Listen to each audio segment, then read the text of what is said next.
రిపోర్ట్స్లో exceptional report గురించి explain చేస్తాను. ఇప్పుడు మీరు చూసి ఏదైనా సర్వీస్ సెలెక్ట్ చేసుకుని ఇక్కడ డేట్ ఎంటర్ చేసుకుంటాను.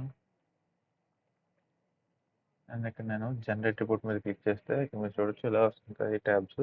ఇక్కడ వచ్చేసి ఏంటంటే ప్రీవియస్ కస్టమర్స్ ఎవరైతే ఈ సర్వీస్ని తీసుకున్నారు ఆ లిస్ట్ అనేది ఇక్కడ వస్తుంది, customer ID and customer name. And ఇక్కడ వచ్చేసి work order created on or after date, అంటే ఆ డేట్కి లేదా ఆ తర్వాత డేట్కి క్రియేట్ అయిన రికార్డ్స్ మొత్తం ఇక్కడ వస్తాయి. ఇక్కడ వచ్చేసి work order not created on or after date, అంటే ఈ డేట్ ఆర్ఎల్స్ ఈ డేట్ తర్వాత క్రియేట్ అయిన డేటా మొత్తం ఇక్కడికి వస్తుంది. అండ్ నెక్స్ట్ వచ్చేసి కస్టమర్స్లో మనం చూస్తే ఇక్కడ మీకు చూపిస్తాను ఒకసారి.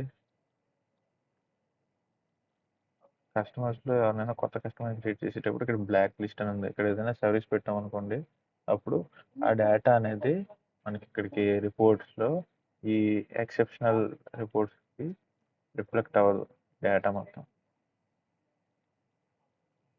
ఆ క్యాండిడేట్స్ మాత్రం ఇక్కడికి రిఫ్లెక్ట్ అవ్వరు బ్లాక్ లిస్ట్లో ఈ సర్వీస్ ఉంటే వాళ్ళు.